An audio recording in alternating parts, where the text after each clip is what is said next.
சொன்னார்கள். அது மாத்திரமல்ல, 500 ஆளுமை மிக்க உலக தலைவர்களை ஆய்வு செய்தார்கள்.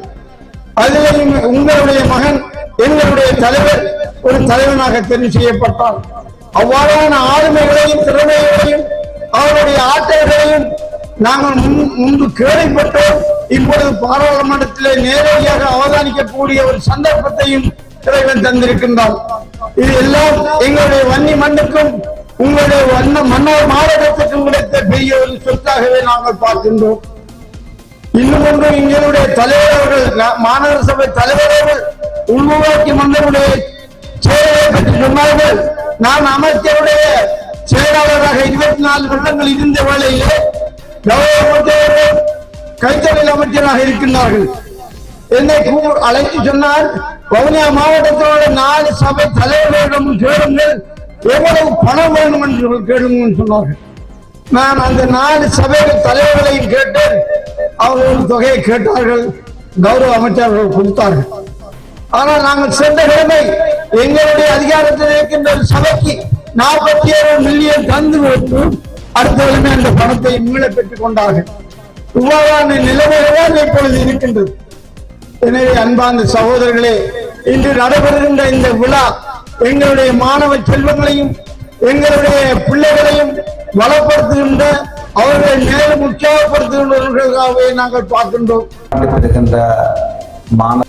உங்கள் எல்லோருக்கும் இறைவனுடைய சாந்தி சமாதானம் உண்டாகட்டும் என்று இறைவனை பிரார்த்திக்கின்றேன். இன்றைய நாள் நான் சந்தோஷப்படுகின்ற ஒரு நாள். 9A 3A எடுப்பது என்பது, அதே போல மெடிக்கல் இன்ஜினியரிங் செல்வது என்பது இலகுவான காரியம் அல்ல. பல சவால்கள், பல கஷ்டங்கள் எங்களுக்கு முன்னால் சவால்கள் இருந்த பொழுதும் பெரிய தியாக உணர்வோடு நீங்கள் உங்களுடைய அர்ப்பணிப்போடு படித்ததனுடைய விளைவுதான் என்று இவ்வாறு பாராட்டப்படுகிறீர்கள். நாளை உங்களால் இந்த மண், இந்த மாவட்டம், நீங்கள் கற்ற பாடசாலை, உங்களுக்கு கற்றிருந்த ஆசான்கள், உங்களுடைய அதிபர்கள் எல்லோரும் கௌரவப்படுத்தப்படுவார் என்பதிலே சந்தேகம் கிடையாது.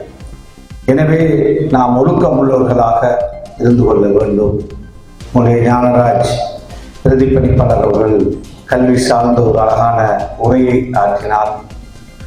எம்மை பொறுத்தவரையிலே எமது இலக்கு ஒரு நீண்ட இலக்காக இருக்கிறார். ஒரு வட்டத்துக்குள்ளே ஒரு பட்டதாரியாக ஆகுவது மாத்திரம்தான் நமது இலக்கு என்ற நிலை இல்லாமல், நாம் எந்த அளவு உச்சத்தை அடைய முடியுமோ அந்த உச்சத்தை நோக்கி தொடர்ந்தும் முயற்சி செய்கின்றவர்களாக நாங்கள் இருக்கிறோம். நான் தாராபுரம் அல்பினா மகாவித்யாலயத்திலே கற்கின்ற பொழுதும் அந்த காலங்களிலே எல்லா பாடத்திலும் ஏயோ டியோ எடுப்பது என்பது, டி என்றால் அந்த நேரம் டிஸ்டிங்ஷன் தான் இருந்தது, எடுப்பது என்பது ஒரு கடினமான காரியம். கொலேஜ் அல்லது சித்தி விநாயகர் ஒரு சில பாடசாலைகள் ஓரிருவர் தான் அவ்வாறு எடுப்பார். என்றாலும் அந்தந்த பாடசாலைகளிலே உயர்ந்த பெருபேறுகளை பெற்றவர்களிலே எனது பாடசாலையில் அந்த வருடம் நான் தான் ஓரவரையிலே உயர்ந்த பெருபேரை பெற்றது. அவ்வாறு எங்களை எல்லாம் அழைத்து அரசியல்வாதிகளோ அல்லது வேறு யாரோ ஒரு நாளும் பாராட்டிய வரலாறு கிடையாது. என்றாலும் நாம் இன்று சந்தோஷப்படுகின்றோம். 9A எடுப்பது சொல்லுவது இலகுவாக இருக்கலாம், ஒரு கடினமான பணி. பெற்றோர்களுடைய பங்களிப்பு, ஆசான்களுடைய பங்களிப்பு, மாணவ செல்வங்களுடைய அர்ப்பணிப்பு அதில் பாரிய பங்காற்றுகிறது.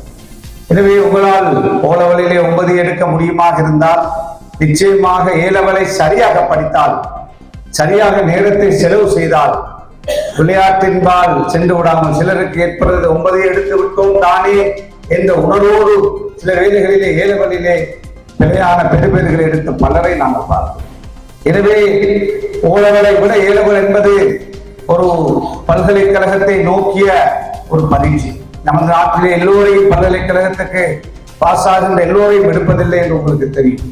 எனவே நாடளாவிய ரீதியிலே அந்த போட்டியிலே நாங்கள் ஒரு கணிசமானவர்கள் மாத்திரம் தெரிவு செய்யப்படுவோம் என்ற உணர்வோடு முயற்சி செய்தால், வேறு விடயங்களுக்காக நேரத்தை காலத்தை செலவு செய்யாமல் கல்வியின்பால் எமது அதாவது பயணத்தை தொடர்ந்தால் நிச்சயமாக அங்கும் முங்கிய அல்லது உயர்ந்த ஜட்கோரிலே 1வது 2வது 3வது அந்த டாப் ரேங்கை நாங்கள் எடுக்க முடியும்.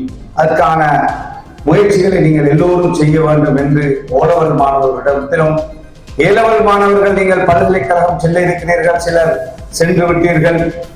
எனவே உங்களை பொறுத்த வரையிலே இந்த மண்ணை மறந்து விடாமல், உங்களுடைய ஞானராஜ் சொன்னது போல இங்கு நிறைய டாக்டர்கள் செல்லுவார்கள், ஆனால் எங்களுடைய வைத்தியசாலைகளிலே நிறைய வேகன்சிஸ் இருப்பது. மொழி தெரியாத ஒரு சிலர் வருவார்கள், வந்துவிட்டு எவ்வளவு வேகமாக செல்ல முடியுமோ அதற்கான அப்ளிகேஷனோடு தான் இருப்பார்கள்.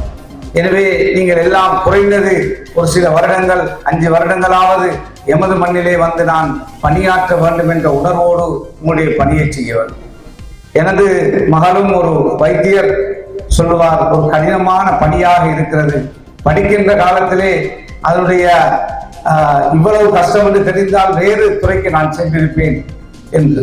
2வது மகளும் மெடிசின் தான் செய்கிறார். எனவே ஏன் நான் இதை சொல்கிறேன் என்று சொன்னால், 1வது மகள் சொல்லுவார், நாங்கள் இந்த வைத்தியத்துறை மூடாக நிறைய நல்ல பணிகளை செய்கிறோம், எங்களுக்கு எங்களுடைய நேர காலங்களை இந்த மக்களுக்காக இந்த வைத்தியத்துறைக்காக செய்கின்ற இந்த நல்ல பணியினால் நாங்கள் மனதளவிலே சந்தோஷப்படுகிறோம் என்று சொல்லுவார். அவரிடத்திலும் நான் சொன்னேன், எனது மாவட்டத்திலும் ஒரு சில காலம் நீங்கள் வந்து சேவை செய்ய வேண்டும் என்று நான் அவரிடத்திலே வேண்டினேன். அவர் இங்கு படிக்காவிட்டாலும் அவ்வாறுதான் உங்களிடத்திலும் நான் அன்பாக வேண்டுகின்றேன், சில காலங்களாவது இந்த மண்ணிலே நீங்கள் பணியாற்ற வேண்டும். பணியாற்றி இங்குள்ள மக்களுக்கு உங்களுடைய சேவை, நீங்கள் கற்றுத்தந்த ஆசான்களுக்கு, உங்களுடைய உறவினர்களுக்கு, உறவுகளுக்கு பணியாற்ற முன்வர வேண்டும் என்று நான் அன்பாக வேண்டுகோள் விடுக்கின்றேன்.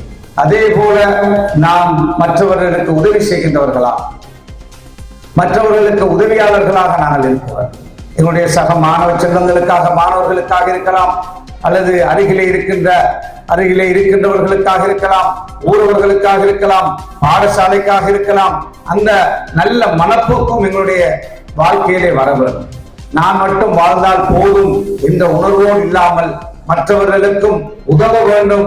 எனக்கு இறைவன் தந்திருக்கின்ற அறிவை, ஆற்றலை, செல்வத்தை மற்றவர்களுக்காகவும் நான் செலவழிக்க வேண்டும் என்ற உணர்வோடு நாங்கள் படிக்கின்ற பொழுது உயர்ந்த அந்தஸ்தையும் பெற்று பிறகு அவ்வாறு உதவி செய்கின்ற சந்தர்ப்பத்தை இறைவன் நமக்கு தருவான்.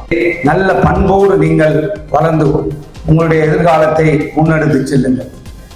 இன்று இந்த மாவட்டம் கத்தோலிக்க மக்களை அதிகமாக கொண்ட மாவட்டம். இந்து இஸ்லாமிய மக்கள் எல்லோரும் 3 இனத்தவர்களும் ஒற்றுமையாக வாழுகின்ற ஒரு மாவட்டம். இந்த ஒற்றுமை பாதுகாக்கப்பட வேண்டும். இந்த ஒற்றுமையினூடாக மட்டும்தான் இந்த மாவட்டத்துடைய பொருளாதாரம், இந்த மாவட்டத்துடைய கல்வி, இந்த மாவட்டத்துடைய எதிர்காலம் எல்லாம் சிறப்பானதாக அமையும். அதற்காக நாங்கள் எல்லோரும் ஒத்துழைக்க கடமைப்பட்டிருக்கின்றோம். ஊடகமாக இருந்தால் என்ன, கல்வி சமூகமாக இருந்தால் என்ன, அல்லது சாதாரண மக்களாக இருந்தால் என்ன, இன மத ரீதியாக நாங்கள் பிரிந்துவிடக் கூடாது. ஒற்றுமையாக இன மத பேதங்களுக்கு அப்பால் ஒன்றுபட்டு இந்த மண்ணிலே நாம் வாழுகின்ற பொழுது எதிர்காலத்தை எமது செயல்பாடுகள், நாங்கள் எந்த துறையிலே உயர்ந்து நின்றாலும் அந்த பதவிகளிலே இருக்கின்ற பொழுது எங்களுக்கு முன்னால் வருகின்ற சாதாரண மக்கள், அவர்கள் எந்த மதம், எந்த இனம் அல்லது எந்த குலம் அல்லது யார் என்று பார்க்காமல் பணியாற்றுகின்ற நல்ல மனப்பக்குவம் எங்களுடைய உள்ளங்களிலே வந்தாக வேண்டும். அவ்வாறான நல்ல மனப்போக்கும் இருக்கின்றவர்களுக்கு இறைவனுடைய ஆசியும் உதவியும் நிச்சயமாக கிடைக்கும் என்பதிலே சந்தேகம் கிடையாது. எனவே மாணவ செல்வங்களே, உங்களுடைய எதிர்காலம் சிறப்பாக அமைய வேண்டும் என்பதுதான் எனது ஆசை. நான் இந்த மண்ணிலிருந்து அகதியாக வெறுங்கையோடு சென்றவர். ஆனால் இங்கு மீண்டும் வருகின்ற பொழுது ஒரு அமைச்சராக வந்து என்னால் முடிந்த நல்ல பணிகளை இந்த மண்ணுக்கும் மக்களுக்கும், குறிப்பாக இந்த மாவட்டத்தில் இருக்கின்ற எல்லா பாடசாலைகளிலும் பல கட்டிடங்களை நான் திறப்பு விழாக்களுக்கு சென்றதும் இல்லை, அல்லது அடிக்கல் நாட்ட சென்றதும் இல்லை. மாடி கட்டிடங்கள் தொடக்கம் பல கட்டிடங்களை இந்த மாவட்டத்திலே, பாலங்கள், பாதைகள் என்று என்னால் முடிந்த பணிகளை இந்த அரசியலின் ஊடாக கடந்த காலங்களிலே ஆற்றியிருக்கிறேன். இப்பொழுது இந்த எங்களுடைய சேர்மன் சொன்னது போல 5 சபைகள், மக்களுடைய உள்ளூராட்சி மன்றங்கள் இருக்கிறது.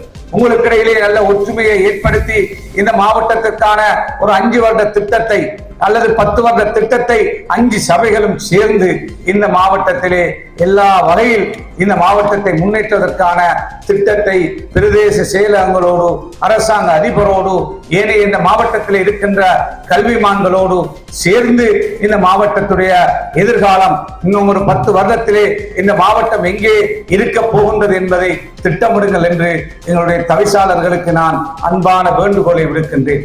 அதே போல இந்த மாவட்டத்தினுடைய பொருளாதாரத்துக்கும் இந்த மாவட்டத்தில் இருக்கின்ற வறுமையை போக்குவதற்கும் நாங்கள் பல திட்டங்களை வகுக்க வேண்டிய தேவை இருக்கிறது. எனவே இன்று நாங்கள் ஆளுங்கட்சியில இல்லாவிட்டாலும் எங்களால் முடிந்ததை இந்த மண்ணுக்கு மாவட்டத்துக்கும் செய்ய நாங்கள் தயாராக இருக்கிறோம்.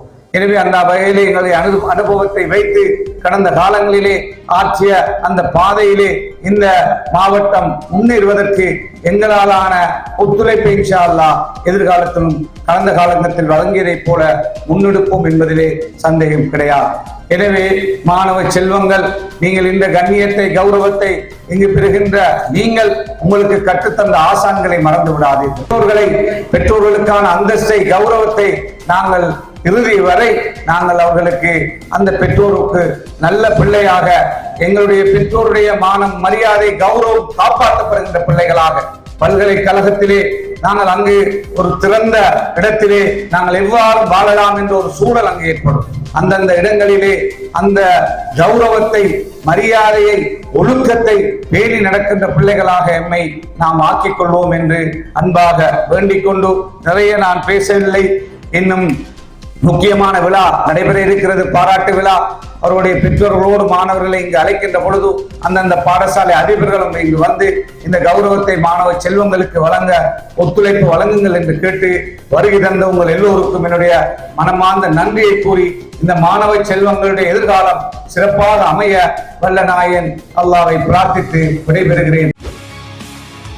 செய்திகளை உடனுக்குடன் தெரிந்து கொள்ள உடனே சப்ஸ்கிரைப் பண்ணுங்க.